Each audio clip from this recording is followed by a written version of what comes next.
Hello everyone. तो चलिए हम लोग क्लास 8 का चैप्टर है एक्सपोनेंट एंड पावर, इसे हम लोग सीखते हैं कि ये एक्सपोनेंट एंड पावर क्या है, हमें इसके पढ़ने का ज़रूरत क्यों पड़ा है ना। आखिर जो चैप्टर पढ़ रहे हैं उसका तो डेली लाइफ में इंपॉर्टेंस होना चाहिए कि अगर पढ़ क्यों रहे हैं, और फिर बहुत सारा सोल्यूशन वगैरह देखेंगे। ठीक है, तो सबसे पहले हम लोग समझते हैं कि एक्सपोनेंट एंड पावर किसे कहते हैं। तो मैंने यहाँ पे लिखा है 2 का पावर यहाँ पे क्या है 5 है। ठीक है, तो ये है एक्सपोनेंशियल फॉर्म में। तो इसका जो बेस है वो क्या है 2 है, जो नीचे वाला रहता है वो बेस है, और यहाँ पे जो एक्सपोनेंट है वो कितना है 5 है। पावर इसमें जो है ये पावर हम लोग कहते हैं, इसे कैसे पढ़ते हैं, इसे हम लोग पढ़ते हैं 2 टू दी पावर 5, और क्या कर सकते हैं 2 रेज टू दी पावर 5। ठीक है ना, 2 टू द पावर 5 बोले या 2 रेज टू द पावर 5 बोले, या फिर हम लोग सिंपल लैंग्वेज में ठेठ भाषा में कहते हैं 2 का पावर 5 है। तो ये जो एक्चुअल में 5 है ना वो एक्सपोनेंट है, पावर नहीं है। पावर क्या होता है अभी समझ लो, अगर पहले से हम लोग कुछ गलत समझ रहे थे। ये पूरा जो है ना सिस्टम को ही क्या कह दिए, पावर कह दिए।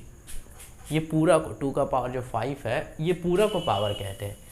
जो ऊपर में रहता है वो एक्सपोनेंट, नीचे में बेस, और वो पूरा जो मिला वो सिस्टम वो पावर कहला है। ठीक है, अब पढ़ने का तरीका आपको पता है 2 to the power 5, 2 raise to the power 5।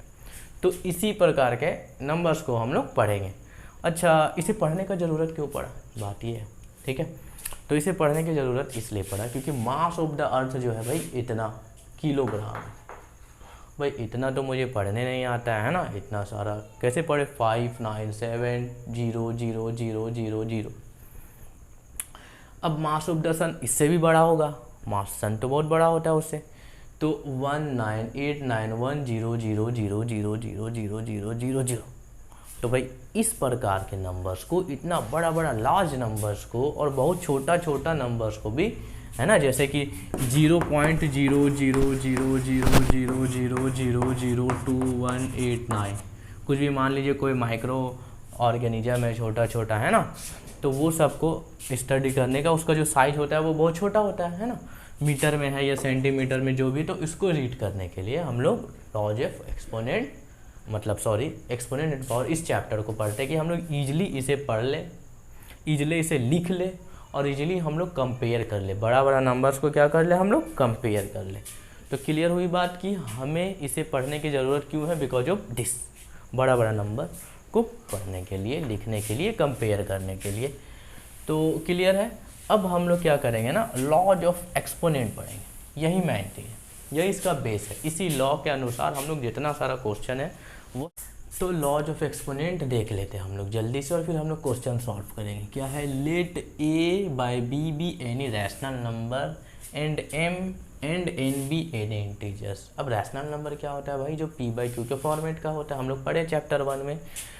ठीक है, तो अब पहले जो नंबर्स था क्लास 7 6 में, जो लॉज ऑफ एक्सपोनेंट था वो सिंपल कोई नंबर्स था, इंटीजर्स था, है ना, वो फ्रैक्शन के फॉर्मेट का नहीं था। जैसे मान लीजिए a का पावर m है इंटू a का पावर n है, तो ये हो जाता है m plus n, a to the power m plus n। तो अब यहाँ पे रैशनल नंबर्स पे हम लोग लॉज ऑफ एक्सपोनेंट, तो ये a by b to the power m, a by b to the power n। तो जब बेस सेम, पावर जो एक्सपोनेंट है वो अलग, तो a by b to the power m plus n, उसका एक्सपोनेंट क्या होता है, आपस में ऐड हो जाता है। ठीक है, जब बेस सेम होता है। फिर a by b to the power m divided by a by b to the power n। अब क्या हो रहा है कि बेस सेम है और वो डिवाइड में है, तो उसका पावर क्या हो गया, माइनस में हो गया, a by b to the power m minus n। Clear है। अच्छा, इसका एक एग्जाम्पल्स वगैरह ले लेंगे तो ज़्यादा क्लियर होगा। जैसे मान लीजिए 2/3 to the power 2 into 2/3 to the power 4, है ना। तो ये हो जाएगा 2/3 to the power 2 plus 4 is equal to 6, direct लिख देंगे हम। ठीक है, सिमिलरली यहाँ पे मान लीजिए 2/3 टू द पावर 2 है और divided by 2/3 to the power 4 है, तो ये हो जाएगा 2/3 to the power 2 minus 4 m minus n, है ना। तो मान लीजिए ये m है और ये n। ठीक है, तो ये हो जाएगा 2/3 टू द पावर माइनस 2।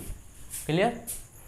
अब थर्ड वाला है a by b to the power m, फिर पूरा होल में जो मेरा टू द पावर n है पूरा का पूरा। तो ये क्या हो गया, जब ब्रैकेट यहाँ पे टूटा तो इसका पावर जो है, इसका एक्सपोनेंट हो गया, आपस में क्या हो गया, मल्टीप्लाई हो गया। जैसे कि मान लीजिए 2/7 है टू द पावर 2 और फिर होल टू द पावर -6, तो ये हो जाएगा 2/7 टू द पावर -2 इंटू 6, तो 2/7 टू द पावर -12। ठीक है। अगर इसमें एक और ऐसा पावर रहेगा तो ये भी मान लीजिए इसका पावर 3 है, तो पहले ये मल्टीप्लाई होगा, फिर आगे जा कर के फर्दर 3 से भी मल्टीप्लाई हो जाएगा। ऐसा एक क्वेश्चन हम लोग देखेंगे। क्लियर है ना। अब यह a/b इंटू c/d का whole to the power n है, तो a/b to the power n, c/d to the power n। ठीक है। जैसे कि मान लीजिए 2/3 अलग अलग नंबर है, 7/5 पावर क्या है, मान लीजिए 2 है, तो क्या हो गया 2/3 to the power 2 into 7/5 to the power अलग अलग हो गया। पता ही है ना, ऐसा होता है। फिर क्या है a/b to the power -m, तो वो क्या होता है, denominator becomes numerator, numerator becomes denominator, और वो जो उसका जो एक्सपोनेंट है वो पॉजिटिव हो जाता है। जैसे कि हम लोग पढ़े हैं a to the power -m, तो ये क्या हो जाता है 1/a to the power +m हो जाता है, और ये नीचे में प्लस है तो ऊपर माइनस ऐसा होता है। तो वही बात हो गई। हम लोग क्या देख रहे थे कि a to the power -m है, तो वो उसका जो एक्सपोनेंट है वो पॉजिटिव हो जाता है। वैसी प्रकार से यहाँ पे क्या है a/b का power -m is equal to b/a का पावर पॉजिटिव हो जाता है ना। जैसे कि मान लीजिए 2/3 टू द पावर -3 है, तो ये हो जाएगा 3/2 टू द पावर +3। ठीक है। सिमिलरली वैसे ही हो गया ये a/b to the power -m, b/a to the power +m। अब हम लोग को पता है कि कोई भी नंबर्स या वेरिएबल्स की भी किसी भी चीज़ का जो पावर 0 रहेगा तो वो क्या होगा, हमेशा 1 होगा। ठीक है। तो उसी प्रकार से ये रैशनल नंबर a/b